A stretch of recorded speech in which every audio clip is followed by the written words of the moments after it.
governor of Delta State, Senator Ifeanyi Okowa, is worried that Nigeria is drifting badly and needs to be saved quickly. The governor was on a visit to the former president, Olusegun Obasanjo, in Abeokuta, Ogun State, where he said Nigeria is exceedingly troubled and solutions to rescue Nigeria ahead of 2023 must be deciphered quickly by all stakeholders. Well, we've seen series of attacks and killings in the past days. The train attack in Kaduna last week has increased the fears of many Nigerians on the state of affairs of this country. The question is, where do we go from here? Let's get talking, everyone, shall we, on the solution for this country. Well, those are some of the quotes from the governor of Delta State, Ifeanyi Okowa, that Nigeria is exceedingly troubled. What are the solutions? I'm being joined tonight by a former Minister of Aviation, Mr. Osita Chidoka. He joins us from the United States. And here with me in our Abuja studio is a former member of the House of Representatives, Honorable Abdulmumin Jibrin. Thank you so much, gentlemen, for coming tonight. Thank you very much, Sean, for having us. Let me begin with former Minister Osita Chidoka. Give us a sense of what you make of the situation in the country. The governor of Delta State described it as an exceedingly troubled nation. How do you describe it, and what do you think is the way out?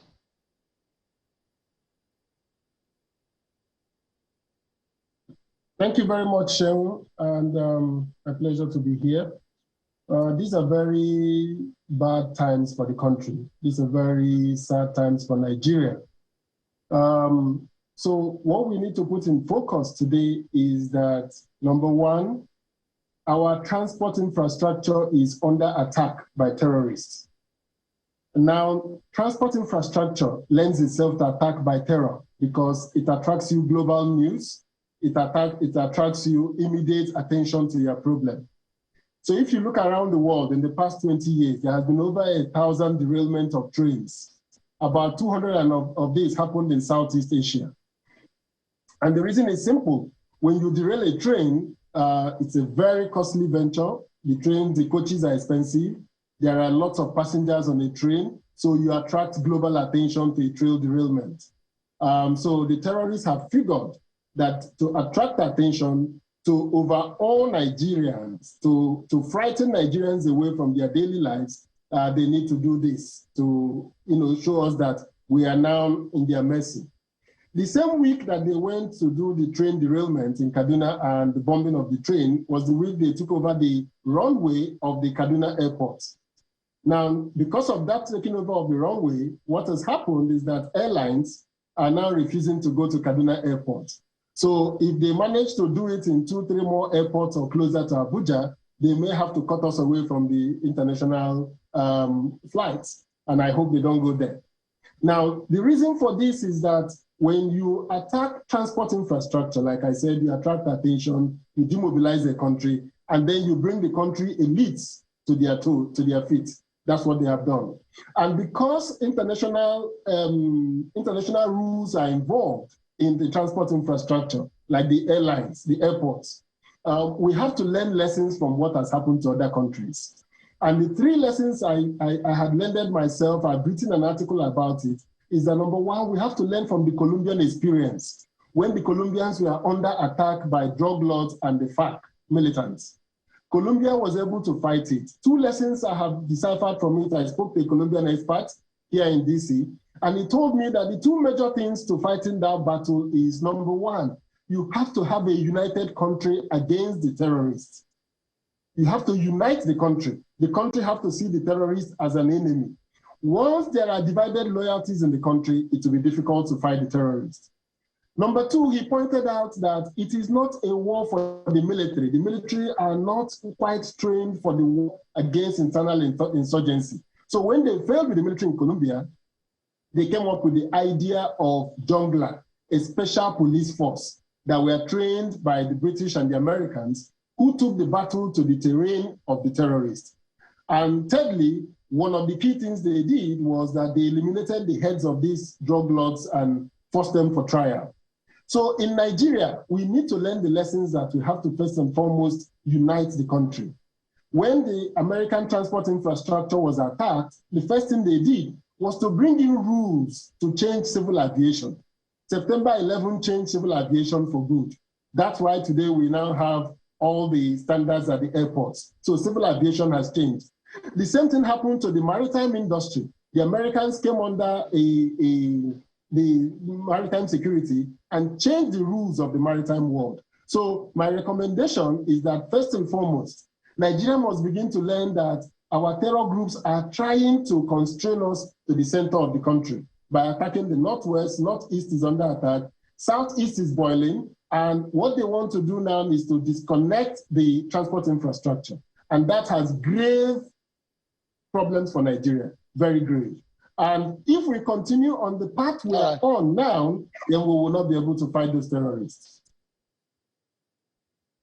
Let me bring in Honorable Jibrin. Honorable Jibrin, not only that you being in the National Assembly, you're now part of the executive as a politician. Give us a sense of what is happening. If people use the word exceedingly troubled nation, we are drifting badly. These are not the, good words to describe any nation. Some people are saying it's a failing nation. What do you make of the situation of the country, especially in terms of security? Why have things gone so bad? Well, obviously something is wrong, and very obviously there's something we are not doing.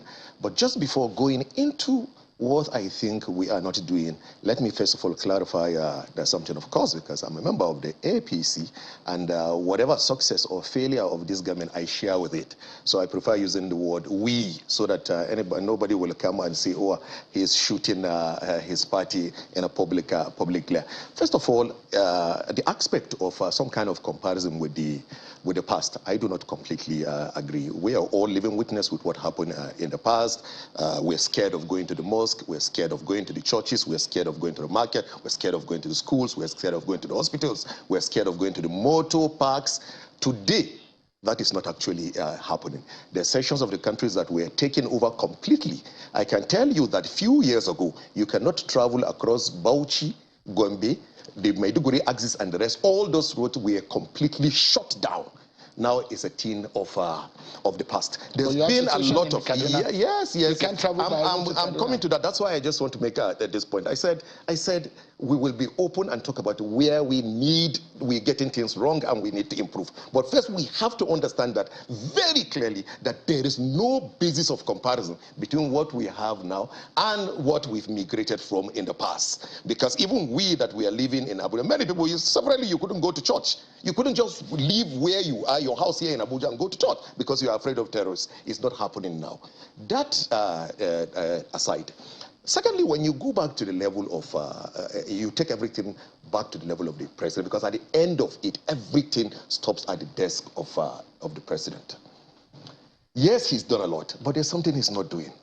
What has he done well? One, I know very well that money, there's never been any government in the history of this country that has given the security agency the kind of money they've requested from President being a former chairman of appropriation and finance in the country. I understand how the president goes out of his way, squeeze money from wherever he can to make sure that he funds the security agencies. Get them the equipments that they require, the logistics that they needed. Rejig, we keep talking about rejig, to rejig the security architecture. He's been able to do that. We talked about inter-agency interaction. He's been able to harmonize the whole of that. But something yet is wrong. And what I keep saying that is wrong is that continuously nobody is being held accountable. And I'll give you a clear analogy. The case of, let's reduce the conversation to the case of Abuja to Kaduna, without prejudice to all the efforts that the president and the APC government has made. Abuja, Kaduna.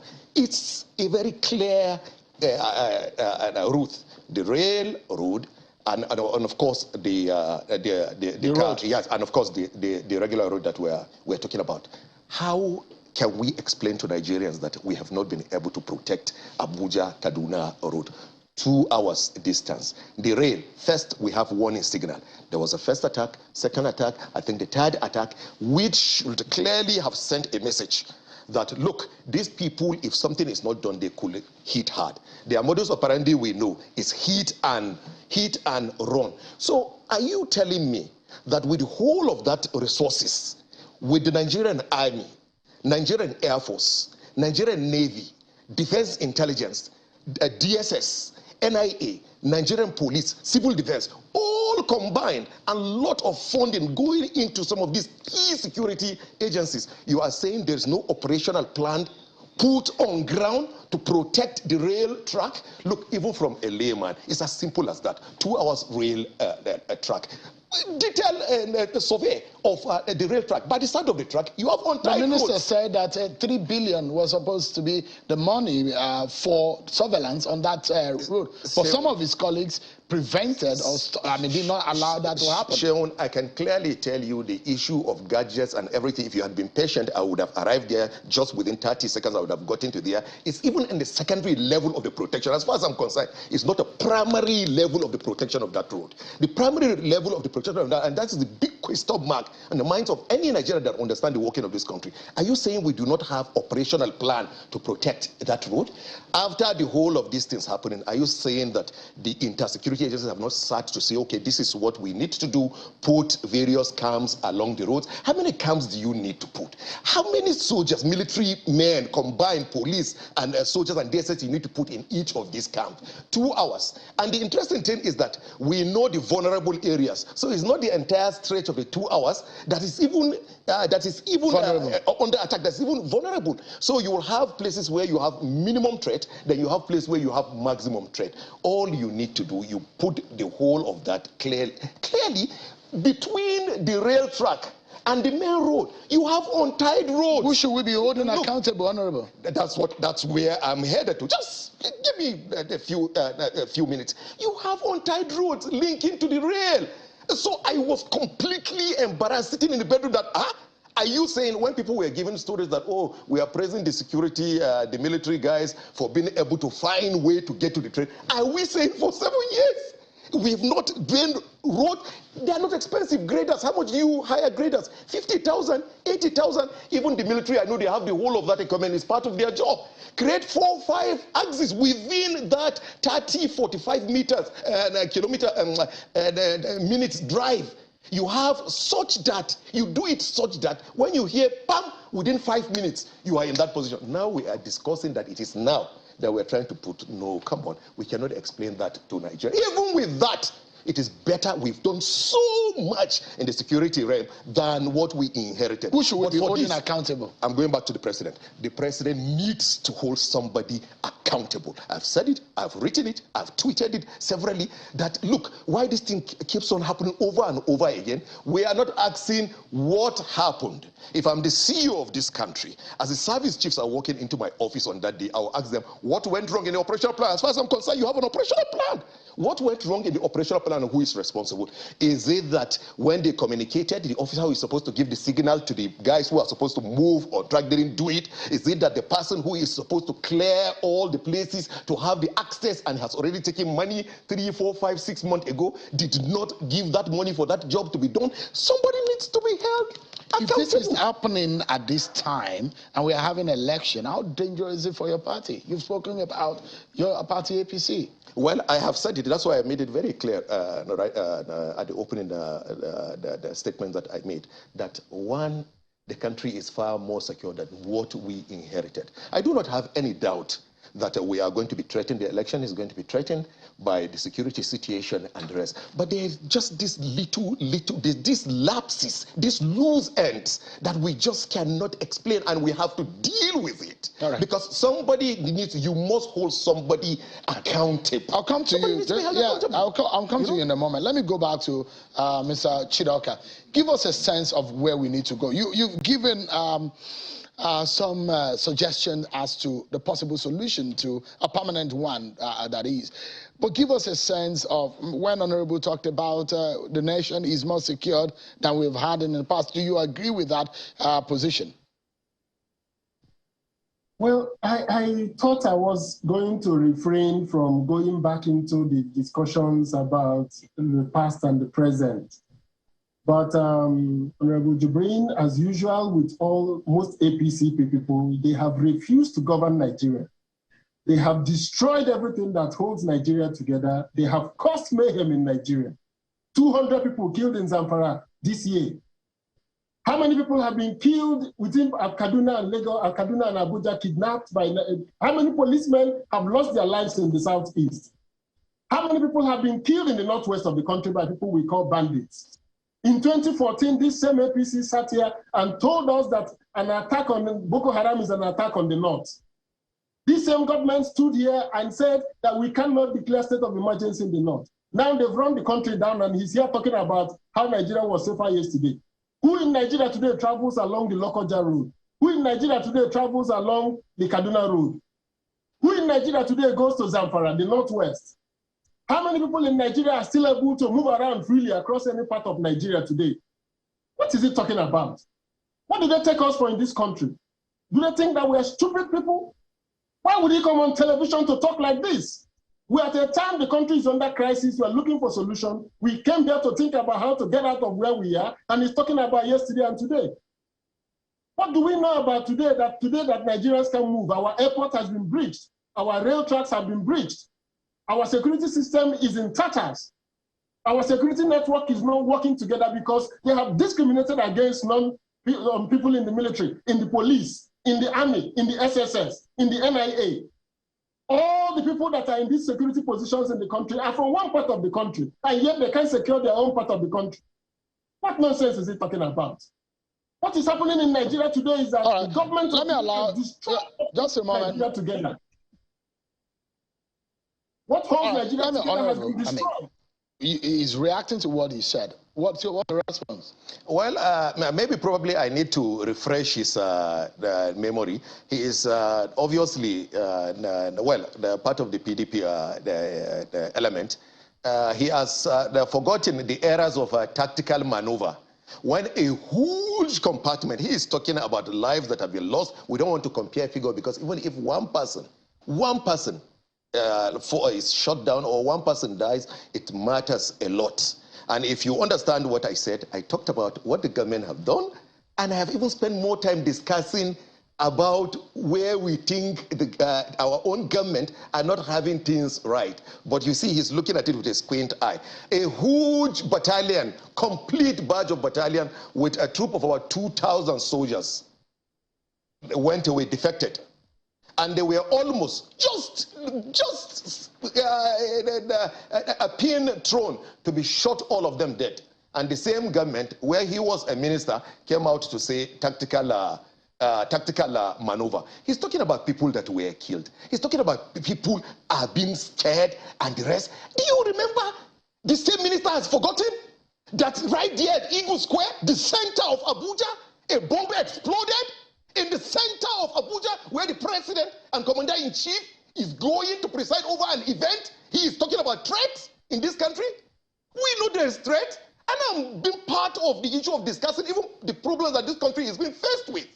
But he's talking about what they left. Should we be looking, huge amount of money. Looking at the past when we have an immediate threat? No, listen. Huge. You can never be able to find solution to the future if you don't understand the past. You can never. And that is what they want. They don't want to talk about billions and billions of naira that they've buried in all graves across the world. Billions. He's sitting there in America and he's telling me about Nigeria. Me, that I am here discussing what is going on in this country. This minister has been outside the country more than he has been in Nigeria. What if he how can he sit down? Where does he get? How will he? No, listen, Shaun. Be fair to me. How will he have that audacity to sit in the United States and every time he does this interview, tell me one time that he has done this interview from Nigeria? And he wants to tell me about this country, me that travel across the road every time on the train and everything and the rest. They took our money, stashed it all over banks across the country, and that's why we're faced with this problem. If they had procured all the equipment that we needed to fight this insurgent, if they had put together all the operational plans that we needed to do, if their president and their ministers had been disciplined, today we would not have been facing this problem. So it's an accumulation of problems over the last 16 years. And part of the worst part of the problem is when they were ministers in this country. Your party said you have the capacity to fix it. That's how you were elected. Yes, of course. And that's why I'm telling you that we've achieved a lot of milestones. We've done a lot. I'm telling you that during the PDP era, you know that, and you cannot say you are doubting it. Today, we are saying we are afraid to travel between Abuja and Kaduna, which is a big deal. And I'm even elucidating about it. And I'm openly criticizing my president that he hasn't held someone accountable. And this minister seated in America, he's trying to tell me what to say, that I do not care about the country, simply because I am saying that there's been accumulation of problems. All right, we'll talk about the solution just because we have a few minutes. Look, the problem we had is that we had to go back all to square one to start working because of the mess they left of ground. Mr. Chidoka, please come back into the conversation. I am disappointed in the person that told us in the country that the House of Reps, which he was appropriation chairman, gave him 650 million naira as part of the loot they shared in the House. He provided us documents about the money that was shared in the House of Reps. I am happy with Honorable Jibrin, for he's the one that told us the heist that went on in the House of Reps under his watch as chairman of appropriation. He released damning documents about how the government has behaved. Now he's talking about monies that were stolen under another government. He told us, he himself confessed that the house on which he chaired as appropriation chairman was the major area of heist in the country. So when we're talking about security in Nigeria, what has happened in the past 4 years, what has happened in the past 7 years is a gradual disintegration of the infrastructure that holds the country together. And he cannot come here now and tell us about sitting abroad. And he cannot come here and be telling us about where people are sitting from. I live in Nigeria, and the point I'm making is that what we are doing today in Nigeria is the road to nowhere. It is the road to nowhere if we don't go back and bring back the national unity that holds us together in all our security agencies. He's talking about holding them accountable. How could he hold them accountable when the president allowed the former service chiefs to spend 6 years on their tenure? After they had passed retirement age, they were allowed to sit in the office. This president has a clear record of not being able to even give people assignments and follow up on it. It's a clear record, so we're not bothered about that. Right. He hasn't changed any minister, despite all that has gone wrong with the country. He's not capable of doing that. What we are talking about today is how are we going to begin to resolve the problem that is Nigeria? How are we going to fight the insurgency that is across the country? He gave us all the information. We need to close the program now. But I need 30 seconds for each so that we can talk quickly about the solution.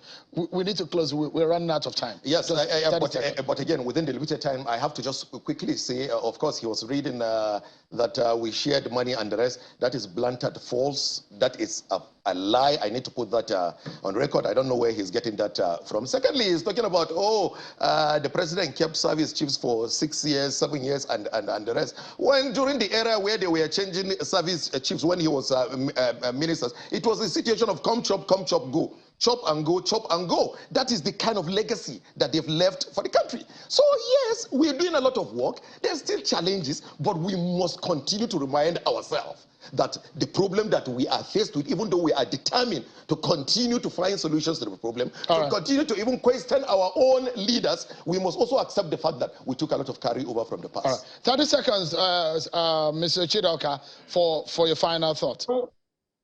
Well, my thoughts are that it is important that we realize that this is the time that Nigerians need to come together for us to fight the challenges we are facing. We are on the path to perdition. The 7 years of APC government has destroyed everything that holds Nigeria together. We need to reawaken what holds us together as a country. That is the first place to start in fighting security. That is the first place it comes to negotiating our way out of the challenges we had. When President Yar'Adua was faced with similar challenges in the Niger Delta, he decided to work with the people to end that problem. I am asking the president, before he leaves office, to go back to Zamfara and Sokoto and all these places and find out who these hoodlums are, these bandits are, and negotiate with them or punish them. We need to go back to bringing what holds us together as a country. We're totally out of time now. But for final point is that I'm expecting that Honorable Jibrin cannot suddenly deny the documents he shared on social media and all over the press about the heist that was going on in the House of Reps. We're totally out of time. But I must sincerely thank both of you. Mr. Osita Chidoka, former Minister of Aviation, and Honorable Abdulmumin Jibrin, thank you so much for coming on. But I made reference to Minister Rotimi Amechi about the 3.1 billion contract that was not, he made reference, he claims that it was not approved. But it was also one of his colleagues who has come forward to say that the company did not have track record and the specifications of the equipment were not made known. Just to clarify some of those issues. But thank you so much, everyone, for watching. I'm Sean Kimale. Have a wonderful evening, everyone.